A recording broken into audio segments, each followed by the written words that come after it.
Turn to the teacher. Turn to the teacher. Turn to the teacher. Turn to the teacher. Turn to the teacher.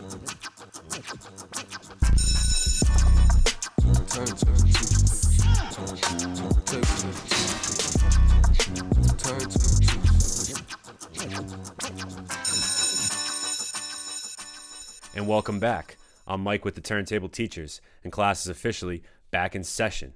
And we are here for another guest speaker episode. And joining me on episode 54 of the Night School series, I am joined by LA-based artist originally from Maryland. Is that correct, sir? Yep, originally from Maryland, PG County, Maryland. Love it. And we have Roc Kartel with us on today's episode, and I am very excited to have him on the show. And first off, Roc, how you doing, man? Thanks for coming on. Really pleasure to have you. I appreciate you having me, Mike. It's amazing, you know. It's definitely amazing. I feel good right now. Everything going good. I can't complain at all. You know, I'm just taking it day by day. Everything is everything. Every day is a step. Every day is a journey. So that's how I'm taking it right now. Absolutely. I think that's good. Just good sentiment for anybody to hear. And of course, we're a Massachusetts-based podcast, but we're going to the other coast now because you're originally you are originally from the East Coast. You are from Maryland, as we said, and you're in LA. So what was that like transition like for you? Like going from Maryland to LA? Like how long have you been out there? So I've been out here in LA since 2018, and I came out here in 2017 for a music conference. So wow. I always said that I wanted to make that move mentally. I haven't been here at that time. I wasn't here yet. I wasn't living here yet, so I didn't know I would like it or not. So I came here in 2017 for a music conference. Shout out to Youth Bloom. That's what it was called, Youth Bloom LA Music Conference. Came for the weekend, booked some studio time, booked a photo shoot while I was here, just to network and then go and work. And then I got here and just here for like a couple of days, I fell in love with the place. You know, I literally felt in love with it. I mean, when I got here, I said, this is home for where I am right now in my life, for sure. I don't know if it's home for long term, forever, but this is home for where I am right now in my life, where I want to go. So after I left that weekend in 2017, I went back home and started planning my move here. And in 2018 is when I made the move, and I came and got off the plane June 11th, 2018. I'll never forget that day. Yeah, is that like a surreal moment for you? Like, wow, I'm actually like moving to LA, like the hub of like entertainment, music, and like what was that like feeling like for you? Yeah, it was a huge moment.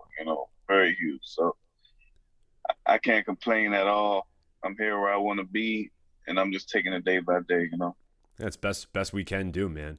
Talk to me a little bit about like your upbringing. So of course you're from Maryland, as we mentioned, and how did you like get into music specifically? Like what was it like for you?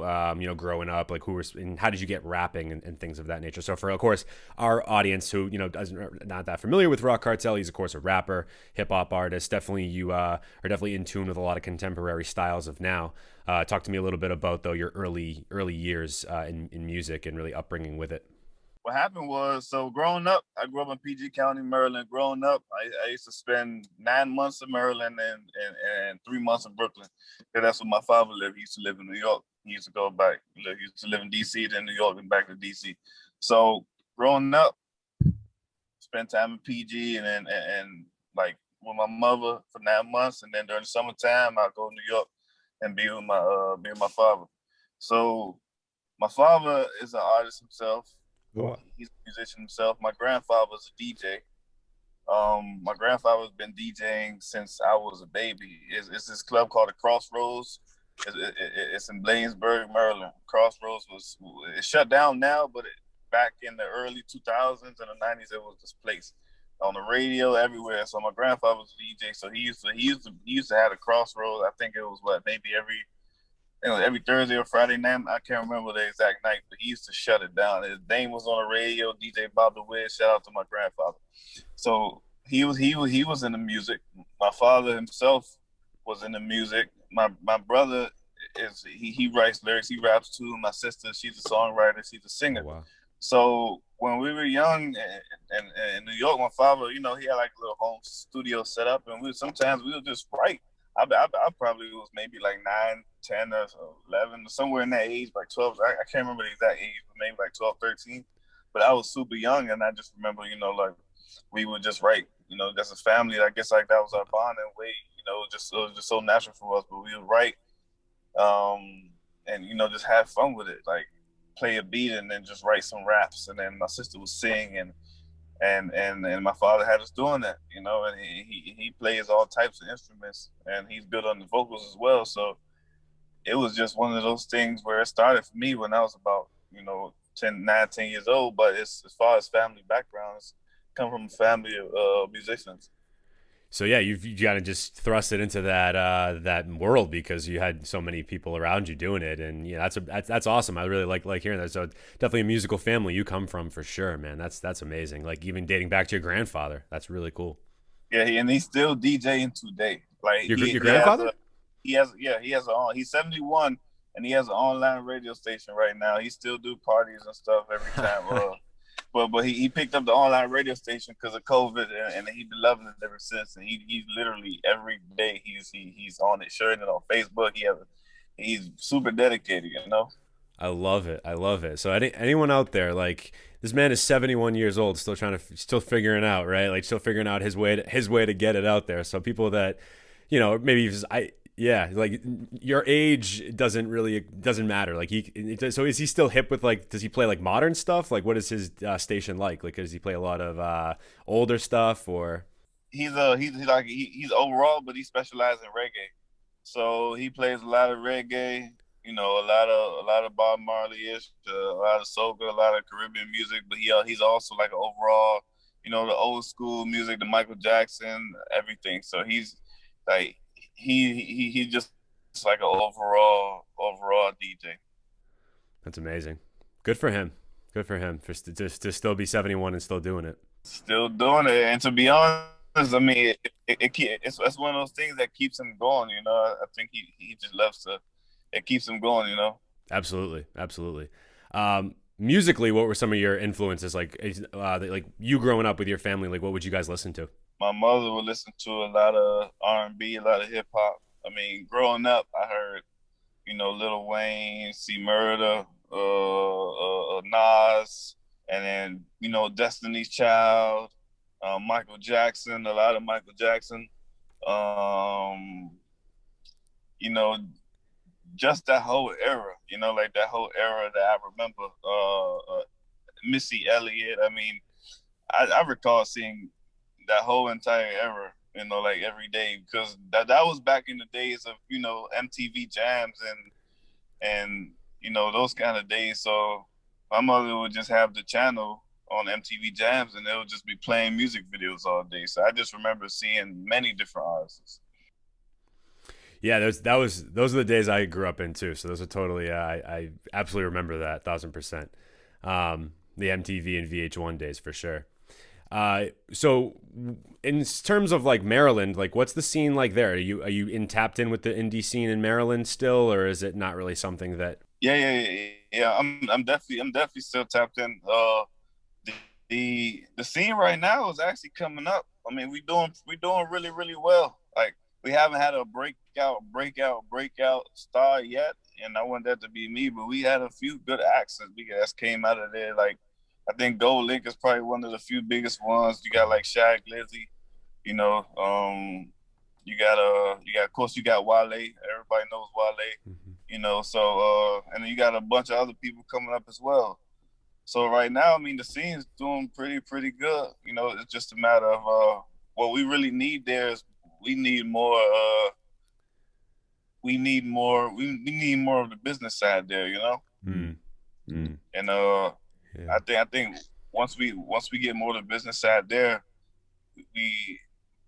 we'll be able to really have control of that area. Like that's something I want to do later on. Is once I get to where I want to be able to put like a hub. I want to make it if I could make it like a music type of city. Mm.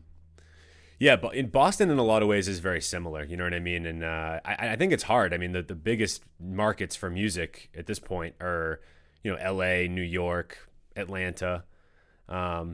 besides that, I mean, it's Chicago maybe a little bit, but Nashville, of course, you know, for country music for sure. But you know, besides that, it's difficult, right? I mean, really, a lot of people just go to LA. It's because it's the easiest way for them to, you know, get in front of the right people. And you know, there's not a lot of other scenes that like that. Like, so that's the same thing. That's again reason why like I got into podcasting out here and like trying to put on for the scene here for the same reason that you're talking about, where it's like, you know, the business structure side of things in Boston and Massachusetts in general just isn't quite there yet, but we have the talent too, you know. So, but you guys obviously, you know, we have like guys like Millie's and Cousin Stiz and Joyner Lucas, right? Plenty of acts that have come out of here that are doing big things, right? We just had Johan Lennox on recently, like he's doing some big things. So there's just like there's a lot of, you know, a lot of promise, but it's like, how do you kind of keep it and tap it in and you know, keep it in the place that it is versus, you know, and then trying to extract it elsewhere. So it's a hard thing to kind of, you know, tackle with. Yeah. Oh yeah. One more thing too. I want to shout out IDK. Ooh, I like IDK. Yep. Yeah, I want to shout out IDK because he's from home too. He's out LA now. He's been doing this thing for a long time. He's slowly rising to the top. So I definitely want to shout out to IDK. IDK had that album. What was it called? It was a couple years ago. Subtrap? Was it that one? No, it was the one where he's in like the orange jumpsuit, like he's locked up or whatever. Oh yeah, I know what you're talking about. I can't remember the name of it, but I know what you're talking about. Yeah. Yeah, it's gonna drive me insane now if I don't have it. I'm gonna find it real quick. I was very bad. That's the one. I loved that album when it came out, because I wasn't super familiar with him before that album, and then that album like really put me onto him. I was a huge fan of that one.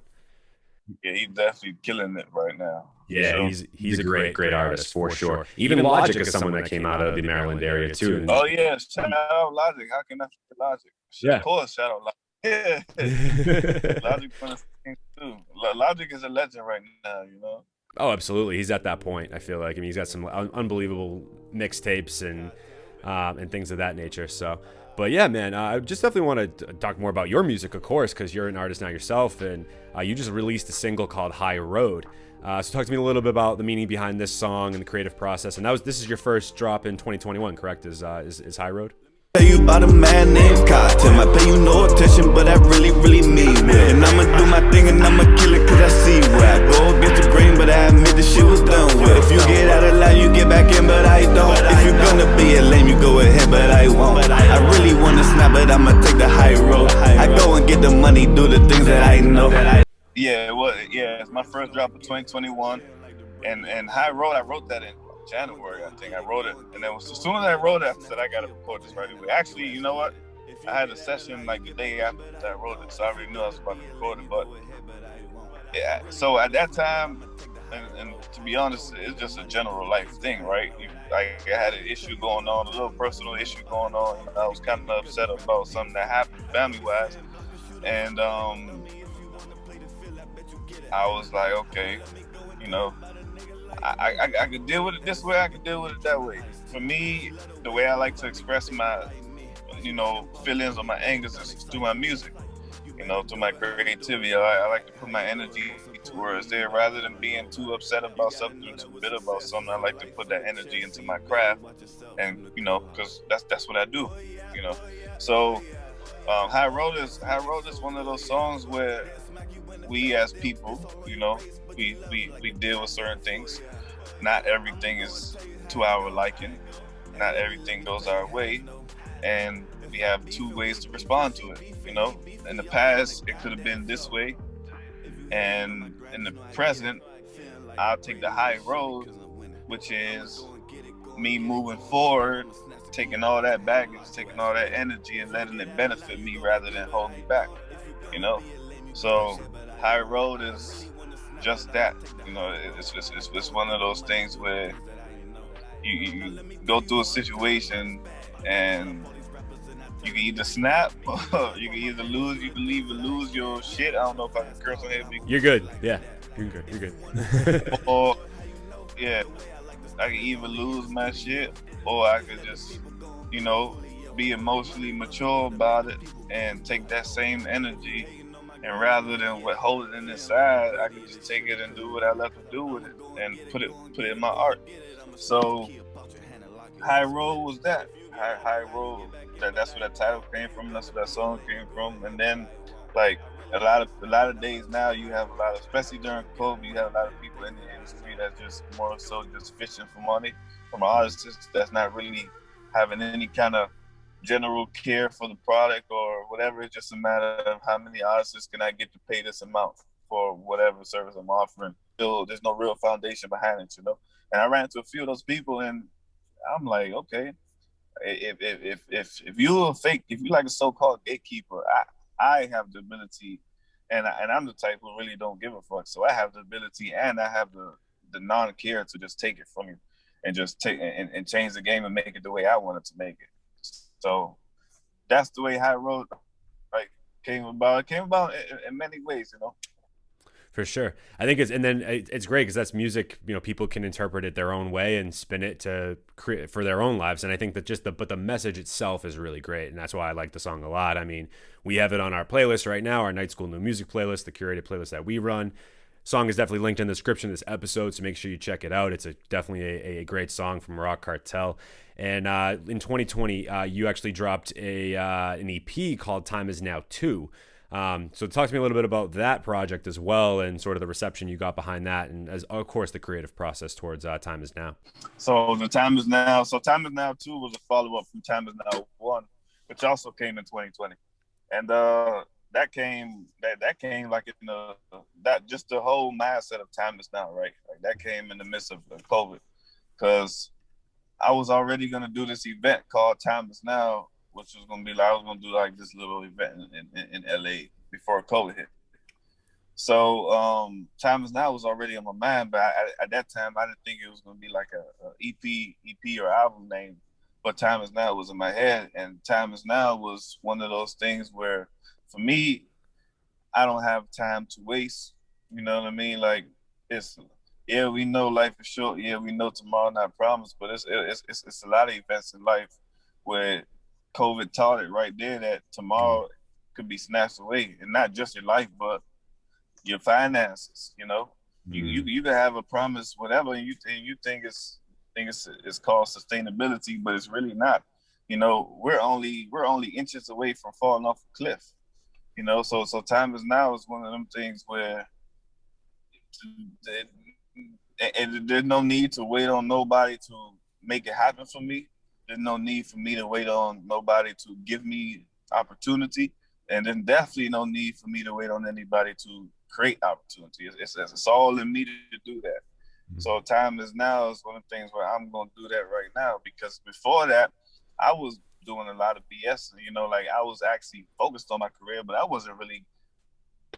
In my mind, I thought I really was, but I was maybe only dropping a couple times a year. I wasn't planning correctly. I wasn't putting enough money behind it correctly.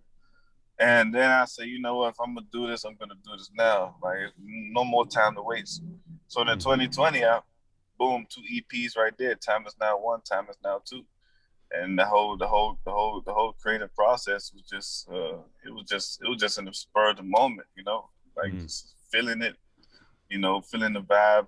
COVID made a lot of things quiet, so I had a lot of time to think. I had a lot of time to reflect, and you know, that's where it came about. And yeah, that led to other things too, you know.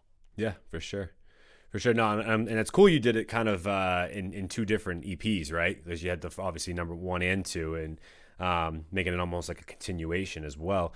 Is there a song off each one that like is? I mean, of course, they're all kind of your babies. I understand that, but like, do you have a song off each one that's like near and dear to you that maybe stands above the rest in your mind? So Time Is Now 1, Living His Life. I actually shot that video on Joshua Tree. It was pretty dope. Shot in the desert. But that one called Living His Life, that one for me was probably one of the deepest, because it was explaining my journey from back when I was home, when I was back in Maryland, you know, running around like right now, where I'm from, PG County, the whole entire vibe, DC, like the whole entire vibe is, I don't want to say negative for long term, because we got promise, but I come from like it's like a dark world a little bit, you know. Mhm. So when living his life, when I actually wrote that song and I shot that video, for me that was just a complete transition to where I am now, you know, and leaving the past in the past. So for me, that song hit me the most. And Time Is Now Too. Time Is Now Too is like a little fun one. Get Down is probably my favorite song on it, just because Get Down reminded me of my like I don't know, like I kind of just feeling it. It's hard to explain. You have to just listen to it. I was just feeling it, feeling good on it. Yeah, Get Down's a fun one. I like that one a lot off number two. I actually didn't even I knew that I assumed there was a Time Is Now one. I must have somehow missed it, so I got to get back to it. But for certainly, guys, definitely we're gonna link those in the description as well. So after this episode, definitely check out both those EPs. Of course, we talked about High Road, the new single from Roc Kartel, and he's got all that music coming out. So for you, like, what's coming next for the rest of 2021 and beyond? Like, what in your mind, like, are your next sort of steps? What what do you have looking forward in terms of releases going in 2021 and beyond? As far as releases go, so High Road is actually the first single of Time Is Now 3. Oh wow. So Time Is Now 3, yeah, Time Is Now 3 is coming later on this year. And I don't know when yet. I don't know when the next single's coming out yet, but we actually working on that planning stuff right now. We actually, putting the entire plan together for the rest of the year. But yeah, so High Road is the beginning of the campaign for Time Is Now. And other than that, my ultimate goal by the end of this year is to get the right partnerships in place. You know, so going into 2022, we take this to an even grander scale. You know what I mean? So yeah, that's where I'm at right now. And then the street tour, the street tour is it's like my baby right now. Yeah, I noticed that. I wanted to talk to you about that too. Like, how did that come to be? So, just for context for people, like Roc just goes to and just does street performances different places, and I've been watching a bunch of them, and I think that you definitely garner a lot of authentic energy. You're definitely a good performer. What happened to kind of for that to be like for you to just say, I'm just going to start, going to a bunch of streets and just performing? Like, do you just do it in California, or have you been going like around the country? Like, how did that whole thing kind of get started? We got Vegas coming up. I actually got the tour date flyer on my Instagram, so I put together like a real legitimate tour. So it started back in January, and the first leg ends in June, and then I'm gonna create a second wave of dates for like the rest of the year. But that came about because, again, going back to Time Is Now, right? I'm not waiting for, as soon as January kicked off and I saw where everything was going, people are starting to come back out, people trying to enjoy themselves again. I'm not waiting for a venue to contact me. I'm not waiting for any tour manager or anybody to contact me and say I'm here to perform or blah, blah. I'm not waiting for any venues to open. I like to perform. I do music. This is what I do. So if there's a place for me to do it, I will do it. If it's outside, so be it. So that's how it came about. Time Is Now. It goes back to my whole slogan. Time is now, because why wait? Why wait for next 2022 and touring returns, or when the next festival comes back around, when performing is what I do. It's actually what I do. So this is what I do. I should be able to do it everywhere, right? Anywhere.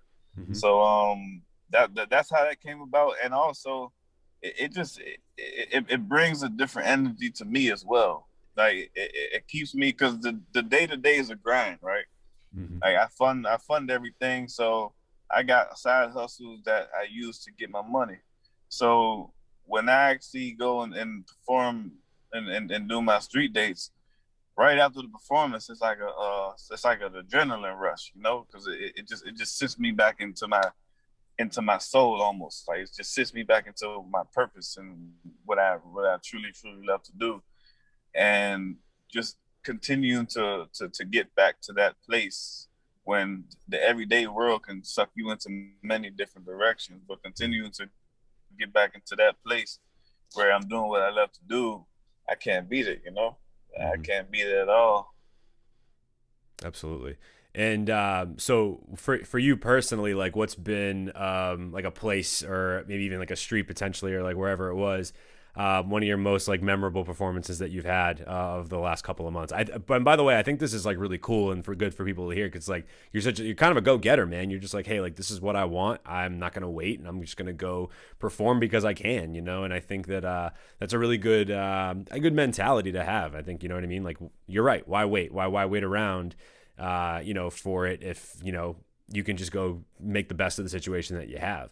So, but for you, like, and it's glad to hear that you have such a adrenaline rush from it and you're enjoying it so much. For you, like what's been like a most memorable moment or memorable performance that you've had over the last couple of months? I would say Santa Monica Pier. You ever been to Cali? I've been I haven't been to LA. I've been to San Francisco, Oakland, and then like Central California as well, like Carmel and stuff like that, and Monterey. But I haven't been on the South yet. Okay, so Santa Monica Pier, that was probably the best. That was a couple of weeks ago, or maybe about like a month ago. But the Pierre was my favorite one so far because the Pierre was one of the performances where I truly, truly, truly stepped into it. I wasn't really thinking about nobody around me. And then before I noticed, I had like a bunch of people just lined up, just standing there, like with their phones out recording me. And then I had two girls come in and dance. I had people want to jump in the video and we'll jump in the camp because we also live streaming as well. So while it's going on, we're also live streaming into my IG. So that one for me was the best just because I remember right before that, right? Like a couple days before that, I was talking to this friend of mine, and he was looking at my other performance that I did in Venice, and he's like, why are you looking around so much? And I'm like, because I'm just like, I'm performing on the street, so I'm just watching myself. And he's like, yeah, but you're performing, you should be focused on your performance. And he's like, whoever's with you, you have them look around to make sure, nothing happens or whatever the case may be.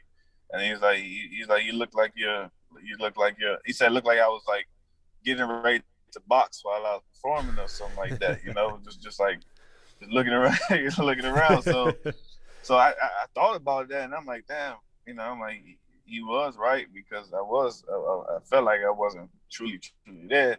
So then once that Santa Monica performance came, I truly focused. Like I shut out the outside world.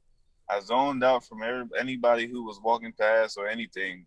And once I went into that element, I lie to you not. I look up and everybody just standing there recording me. And I was like, whoa, okay. I say, yeah, okay. So, because to be honest, performing on the street is different before. Like inside of the venue, I can automatically just go to work. Right. I can just drop into it and I can let everything down and do what I do.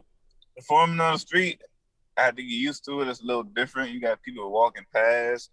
You don't know who's who. You don't know who. So it was something. It was an element that I had to adjust to. But that performance was the start right there. That performance was like that was the golden ticket. And so first off, that's a great story, and I can obviously see that how it would be a lot different than doing it at a venue. That totally makes sense. But I think it's great that you had a friend of yours that was super brutally honest with you about it and gave you that constructive criticism in order to then make it better and look where it got you. You know what I mean? So like that's a good friend. Hold on to him. But also like just goes to show, right? You need the right amount of people, the right type of people around you, so that way they can see things that you don't normally see. And like I have a great team behind me as well, and that's been the beautiful part. Like they check me on certain things, or they give me ideas that I might not have, or ways that I can improve. And that's so important to have those types of people around you that will be honest with you about everything that you're doing, right? That's really so important, because what you don't want is a bunch of yes men or yes women, right? Or saying like, oh yeah, that was great, or yeah, your performance was cool, or like good job, blah blah blah. Like that's great, but like you want the other bits of it too to just improve. And that's I'm glad you had a friend that pointed that out to you. Yeah, for sure. It's amazing. So, and then, so, what else, for you, like, so you got all these dates coming up. So, if you guys definitely check out Roc Kartel's Instagram, of course, that's linked in the description as well. You definitely want to check him out if he's going to be in your area and at that time, at that date. So go out and check him out, support him, and support his music. And Roc, you've been a great guest. It's been so awesome to catch up with you and catch up with some people out on LA scene and hear a little bit about Maryland and what you've all been doing in your upbringing. It's really been a great time to catch up with you. I do have one final question though, and it's my favorite question that I ask everyone that comes on this show. You'll like this one. It's called the dream song scenario, and I'll break it down for you. So you have a song and you can create it with any artists, dead or alive. All right, so I'll kind of structure for you. You get 1 to 2 producers, okay? And again, dead or alive. And same thing with artists. You get 3 guest artists on this song. So it's your song. You get 3 guest artists, 1 to 2 producers, dead or alive. Who would be on Roc Kartel's dream song scenario? Ooh, you said 2 or 3 producers and 2 or 3 artists? Yeah, so yeah, like, well, yeah, that works. Okay. That's perfect. So, first things first, Michael Jackson, he will be a featured artist. And Nas, man, that would be the most beautiful song ever. And Nas, that'd be crazy. He'll be a featured artist.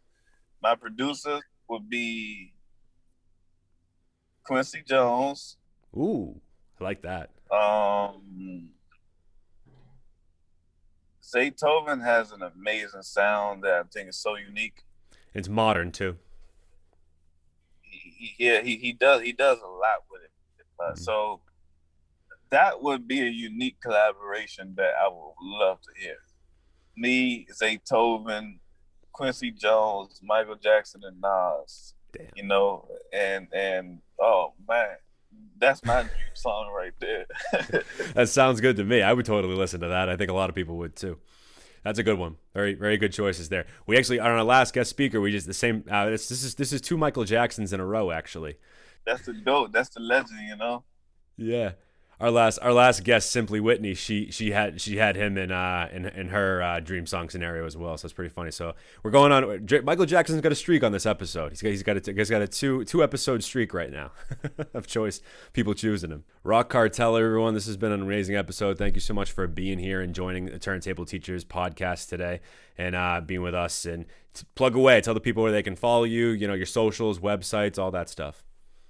So you can follow me on IG at Roc Kartel. That's ROC.KARTEL.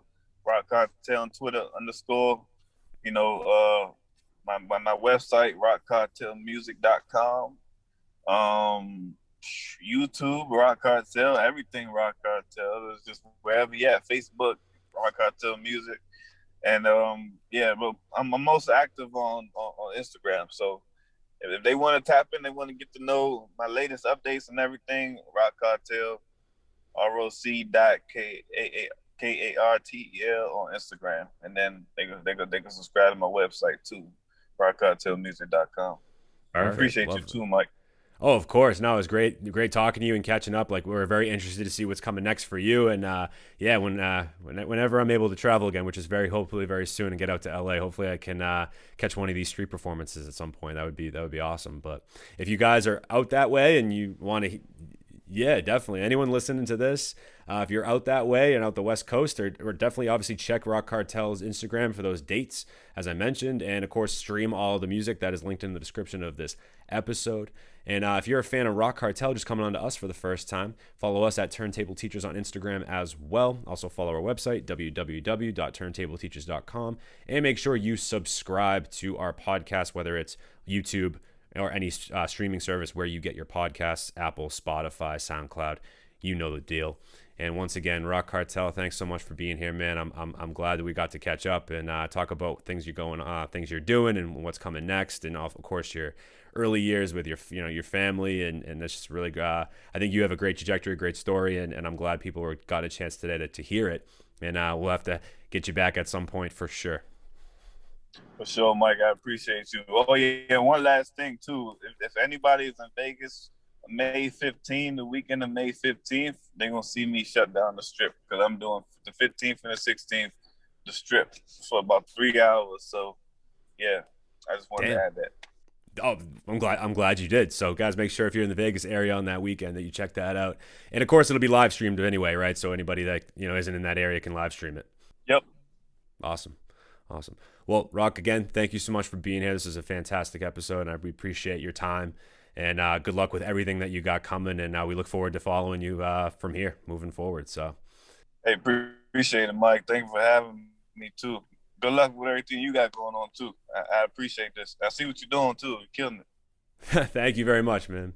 Doing the best we can. We want to give indie artists, not only in Massachusetts but everywhere, a chance to talk and share their stories and see what they got going on, because that's, you guys are the heartbeat, man. You really are. So it's important. It's important stuff. Of course, without further ado, I'm Mike. This is Roc Kartel with the Turntable Teachers, and class is officially dismissed. Turn